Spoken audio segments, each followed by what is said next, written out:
ചിന്നക്കടയിലെ railway gate അടച്ചത് പ്രതിഷേധത്തിന് കാരണമാകുന്നു. യാത്ര തടസ്സപ്പെടുത്തി അന്യായമായി ഗേറ്റ് അടച്ചിട്ടിരിക്കുകയാണെന്നാണ് ആരോപണം. ഇതിനെതിരെ CITU ഏരിയ കമ്മിറ്റി ധർണ നടത്തി. ചിന്നക്കടയിലെ റെയിൽവേ ഗേറ്റ് അടച്ചതോടെ ഗതാഗതക്കുരുക്കിൽ വലയുകയാണ് ജനങ്ങൾ.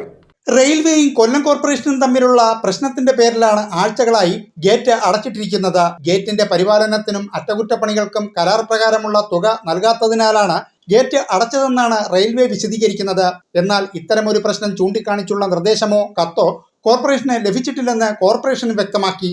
അന്യായമായി അടച്ചിട്ടിരിക്കുന്ന കൊല്ലം നഗരഹൃദയത്തിലുള്ള ചിന്നക്കടയിലെ അത്യന്തം തിരക്കേറിയ റെയിൽവേ ഗേറ്റ് തുറക്കണമെന്നാവശ്യപ്പെട്ടുകൊണ്ടാണ് CITUവിന്റെ നേതൃത്വത്തിൽ റെയിൽവേ ഗേറ്റിന് മുന്നിൽ പ്രതിഷേധ സമരം സംഘടിപ്പിച്ചത്. പ്രതിഷേധ സമരം CITU ജില്ലാ ട്രഷറർ AM ഇക്ബാൽ ഉദ്ഘാടനം ചെയ്തു. കോർപ്പറേഷനെ കരിവാരിത്തേക്കാനുള്ള ശ്രമമാണ് റെയിൽവേ നടത്തുന്നതെന്നും ചില രാഷ്ട്രീയ തന്ത്രമാണ് ഇതിന് പിന്നിലെന്നും അദ്ദേഹം കുറ്റപ്പെടുത്തി.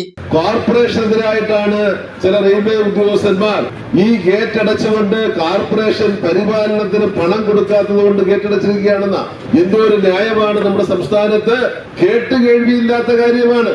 ഇവിടെ പഞ്ചായത്തുകളും കോർപ്പറേഷനും മുനിസിപ്പാലിറ്റിയും എല്ലാം റെയിൽവേക്ക് പരിപാലനത്തിന് പണം കൊടുക്കാൻ അതിനാവശ്യമായിട്ടുള്ള ഫണ്ട് കൊടുക്കണമെന്ന ഒരു ന്യായം അങ്ങേയറ്റം ദുഷ്ടലാക്കോടുകൂടിയുള്ള രാഷ്ട്രീയ പ്രചരണമായി അതിന് കാരണമെന്നാണ്. TN ത്യാഗരാജൻ അധ്യക്ഷനായിരുന്നു. G Anandan, A Sabu, advocate Vijayakumar, R Binukumar എന്നിവർ സംസാരിച്ചു. Subramanian, N Sisupalan, S Biju, Max Wealth, T Pushparajan, R Sasidharan, Biju Sebastian എന്നിവർ പ്രതിഷേധ സമരത്തിന് നേതൃത്വം നൽകി. റെയിൽവേ ഗേറ്റ് അടച്ചിടാനുള്ള തീരുമാനം അടിയന്തരമായി തിരുത്തിയില്ലെങ്കിൽ നഗരത്തിലെ വിവിധ തൊഴിൽ മേഖലകളിൽ നിന്ന് നൂറുകണക്കിന് തൊഴിലാളികളെ പങ്കെടുപ്പിച്ചുകൊണ്ട് സമരം ശക്തമാക്കുമെന്ന് CITU area secretary G Anandan പറഞ്ഞു. ന്യൂസ് ബ്യൂറോ, കൊല്ലം.